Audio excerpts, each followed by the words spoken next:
انداز بیاں گرچہ بہت شوق نہیں، لیکن شاید کہ تیرے دل میں اتر جائے میری بات۔ عزیز دوستوں اور تمام دیکھنے اور سننے والوں،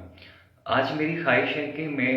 مختصر ترین جو ہے اپنی ویڈیو آپ کے سامنے پیش کروں اور اس موضوع کو لے کے آپ کے سامنے گفتگو کروں کہ جو میری دانست میں اور مجھے ایسا لگتا ہے کہ اس معاملے پہ ہمیں غور و فکر کرنے کی ضرورت ہے، بحیثیت ایک مسلمان ہونے کے اور بحیثیت ایک انسان ہونے کے۔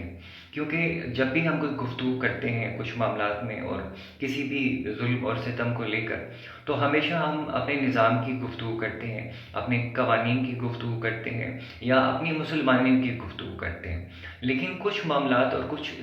واقعات یا ظلم ایسے ہوتے ہیں، مظالم ایسے ہوتے ہیں کہ جن کو ہم کسی بھی کیٹیگری میں ان کو پورا نہیں کر سکتے ہیں، ہم ان کو کسی تناظر میں بھی جو ہے اس کو دیکھ نہیں سکتے۔ جیسے کہ نیوزی لینڈ میں جو ایک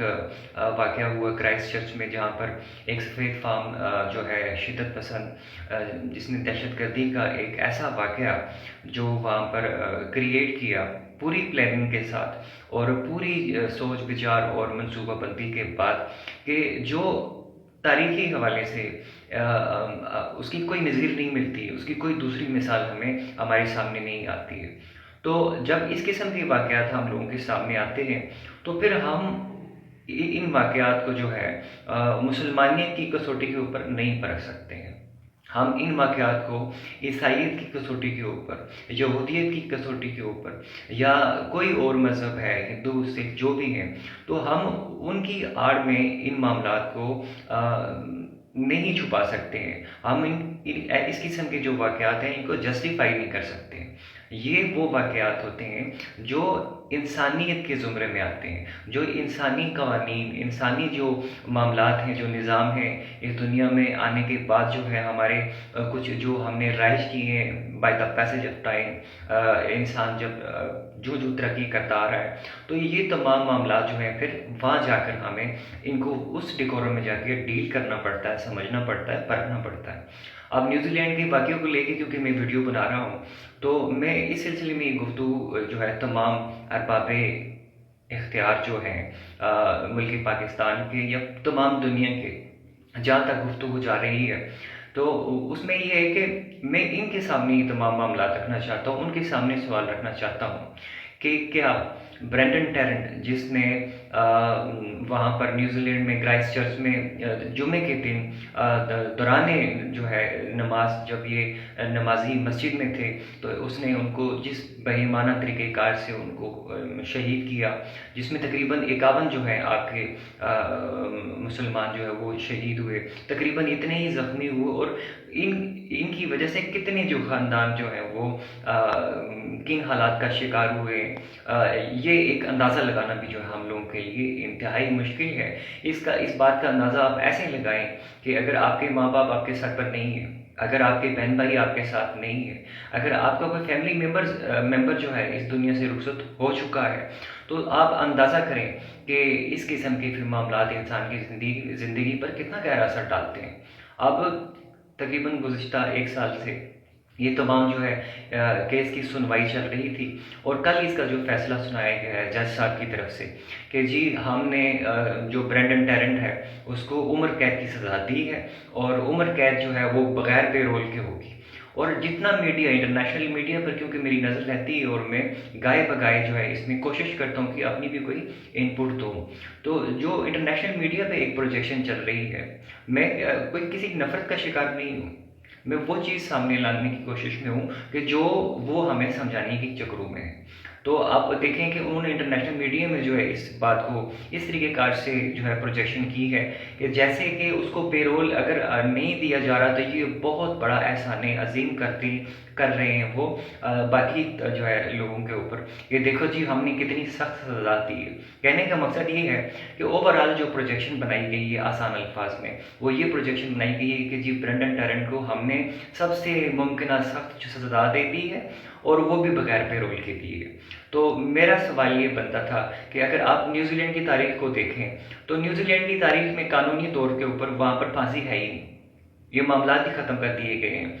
یعنی کہ لاسٹ جو آخری 1957 میں ایک شخص کو پھانسی دی گئی یا سزائے موت دی گئی، اور وہ سزائے موت اس وجہ سے دی گئی کہ اس نے اپنی بیوی کو زہر دیا تھا۔ اب کیس کی نوعیت چیک کریں آپ کے وہ کس نوعیت کا کیس تھا، تو کیا یہ برینڈن ٹیرنٹ اس کا یہ جو جرم ہے، کیا یہ جو ظلم ہے یہ اس سے بھی کیا گزرا ہے؟ کیا یہ اس سے بھی نیچے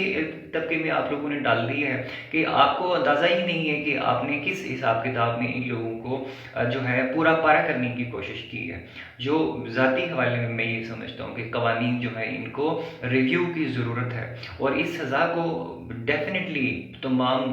دنیا کی جتنی بھی جو ہے علم بردار ہیں، انسانیت کے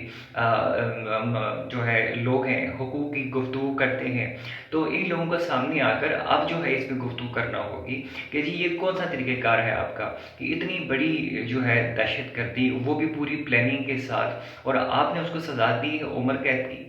آپ کی جیلیں ہم نے جو ہے ساری ڈاکیومنٹریز دیکھی ہوئی ہیں۔ انٹرنیٹ ایسی چیز ہے کہ آپ اس کو یہاں پر کوئی بھی چیز آپ کو آرام سے اویلیبل ہوتی ہے دیکھنے کے لیے، پرکھنے کے لیے اور سمجھنے کے لیے۔ تو آپ ہمیں کیا بتا رہے ہیں؟ اب جیسے میں جہاں بھی بیٹھا ہوں، اس قسم کی تو آپ کی جو ہے وہ معاملات ہیں وہاں پر، آپ اگر جیل ہوتی آپ کی پاکستانی جتنی ہے، یا اس قسم کے معاملات ہوتے یا انڈین جیلیں ہوتی، تو پھر بھی ہم کچھ سمجھنے کے لائق ہوتے کہ چلو آپ اس کو کوئی سزا دے رہے ہیں۔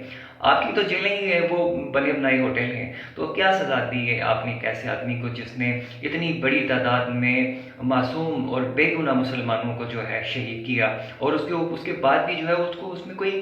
گلا نہیں ہے، اس کو کوئی مطلب پریشانی نہیں ہے، پچھتاوا نہیں ہے، بلکہ وہ یہ گفتگو فرما رہا تھا کہ میری پچھتاوا یہ ہے کہ میں مزید نہیں مار سکا ان لوگوں کو، بلکہ مجھے ان کے گھروں کو بھی اڑا دینا چاہیے تھا۔ تو میری گزارش ہے احباب اختیار سے پاکستان کے جو ہیں کہ وہ انٹرنیشنل فورمز پر اس بات کو اٹھائیں کہ جی اگر آپ کی نیوزی لینڈ کی پوری تاریخ میں ایسا کوئی واقعہ آپ نہیں رونما ہوا پھانسی کا، سزائے موت کا، یا آپ کا جو قانون جو ہے اس کا الاؤ نہیں کرتا ہے، تو کیا آپ کا قانون یہ الاؤ کرتا ہے کہ برینڈن ٹیرنٹ جیسا آسٹریلین جو ہے وہ وہاں پر اسلحہ خریدے، پراپر پلاننگ کے ساتھ وہاں پر آپ کے ملک میں اتنی بڑی تعداد میں مسلمانوں کو شہید کرے؟ تو جب آپ کا قانون وہ چیزیں الاؤ نہیں کر رہا، تو پھر یہ کیسے ترتیب جو ہے آپ نے فرما دی ہے؟ آپ کو خصوصی طور پر اس کیس کو ایک الگ نوعیت میں دیکھنا چاہیے تھا اور دیکھنا چاہیے، اور خصوصی طور پر اس بندے کے لیے آپ کو کوئی ایسی سزا تجویز کرنا ہی ہوگی اپنے پارلیمان، اپنی ایوانوں میں جا کے، چاہے آپ کو بل پاس کروانی پڑے، چاہے جو قرارداد آپ کو منظور کروانی پڑے، تاکہ یہ رہتی دنیا تک ایک جو ہے پراپر وے میں لوگوں کے پاس جو ہے وہ ایک مثال بن جائے گی، جی دیکھو جو جرم کرتا ہے، جو ظلم کرتا ہے، تو اس کی یہ سزا ہوتی ہے۔ اور میں ذاتی حوالے میں یہ سمجھتا ہوں کہ برینڈن ٹیرنٹ جیسی دہشت گرد کی جو سزا کم سے کم بھی ہونی چاہیے، وہ سزا یہ ہے کہ اس کی دونوں ٹانگیں گھٹنوں سے کاٹ کے، اس کے دونوں بازو کونیوں سے کاٹ کے، اس کو معذور اپاہج کر کے، پھر آپ اس کو اسی جیل میں بڑی شان اور تمکنت سے، جس کا آپ فرما رہے ہیں کہ ہم نے اس کو عمر قید دے دی ہے، تو پھر آپ اس کو عمر قید دے دیں، وہ بھی پیرول کے بغیر، تو تب جا کے ہمارے جو ہے جذبات کسی حد تک ہمیں اطمینان ہوگا کہ آپ نے جسٹیفائی کیا ہے۔ اگر آپ یہ سمجھتے ہیں کہ پوری دنیا سے جو جتنے بھی وہ افراد تھے متاثرہ، ان کے لواحقین کو بلا کر کورٹ میں آپ پروجیکشن دیں گے، میڈیا میں پریزنٹ کریں گے، اور دہشت گردی اور دوسرے تیسرے الفاظ استعمال کر کے ان کے دلوں کو، ان کے جذبات کو آپ سکون پہنچانے کی کوشش کریں گے، نہیں ہو سکتا۔ یہ طریقہ کار ایکسیپٹیبل نہیں ہے، اور آپ کو اس معاملے کو دوبارہ سے ریویو کرنا ہر حال میں ہوگا، اور میں تمام عوام پاکستان سے بھی کہوں گا کہ اس معاملے میں وہ اس ایشو کو اٹھائیں اپنے جتنے بھی حلقۂ جو احباب ہیں ان کے سامنے، کہ یار آپ اس میں گفتگو کریں کہ پوری دنیا کے سامنے اتنی جو ہے بڑی دہشت گردی، اب آپ کا 9/11 کا ایک ایسا معاملہ ہوا امریکہ کا کہ جس میں آج تک ثابت ہی نہیں ہو پایا کہ مسلمان جو تھے وہ اس میں ان کی کوئی شمولیت تھی بھی کہ نہیں، لیکن آپ پورے ایک آرمی کے ساتھ، پوری بریگیڈ اور ترتیب کے ساتھ آپ دوسرے ملک کے اوپر چڑھ دوڑے، اور آج افغانستان کا کیا حال ہے؟ کہنے کا مقصد یہ ہے کہ ہم زبردستی جو ہے مسلمانیت کے دائرے کو جسٹیفائی کرنے کے چکروں میں نہیں ہے، لیکن ہم انسانیت کے دائرے کو ضرور جسٹیفائی کرنے کے چکروں میں کہ یہ کون سا طریقہ کار ہے آپ کا کہ آپ نے اس کو عمر قید دے دی ہے اور پیرول نہیں دیا تو بس ہو گیا کام سارا، اور ہمیشہ سے موم بتیاں جلائیں گے، پھر آپ ہر سال جو ہے اسی جو ہے دن کو اور شام کو وہاں جا کے پھر موم بتیوں کی روشنی میں آپ چھوٹی سی ڈاکیومنٹری بنائیں گے، اور اس کے بعد پھر ہم جو ہے ایک سیڈ میوزک سنیں گے انسٹرومنٹل، اور اس کے بعد سب اچھے کی رپورٹ ہو جائے گی۔ اچھے کی رپورٹ نہیں ہو سکتی ہے جب تک آپ برینڈن ٹیرنٹ کا جو اس کا حق بنتا ہے صحیح سزا کا وہ اس کو دیتے نہیں ہیں، تب تک مسلمانوں کے جذبات اور ان انسانوں کے جذبات جو انسانی رویوں کے اوپر، انسانی محبت کے اوپر، امن کے اوپر بلیف رکھتے ہیں، ایمان رکھتے ہیں، یقین رکھتے ہیں، آپ ان کو جو ہے مطمئن نہیں کر پائیں گے۔ تو میری یہی گزارش ہے تمام لوگوں سے کہ خدا را اس معاملے میں جو ہے آپ اپنا حق سچ ادا کریں۔ یہ جو معاملہ ہے، یہ جو سزا ہے، ذاتی حوالے میں مجھے قبول نہیں ہے۔ اگر مجھے قبول نہیں ہے اور آپ سن رہے ہیں اور آپ سمجھ رہے ہیں تو یہ چیز آپ کو بھی قبول نہیں ہونی چاہیے بحیثیت ایک انسان ہونے کے۔ اگر آپ مسلمان نہیں ہیں، آپ کا مذہب کوئی اور ہے، کوئی مسئلہ نہیں ہے، لیکن جو ظلم ہوا ہے وہ انتہائی بڑا ظلم ہے، گھناؤنا ظلم ہے، اور اس جرم کا جو سزا ہے وہ کسی بھی حوالے میں آپ کو اس کو جسٹیفائی کرنا ہی ہوگا۔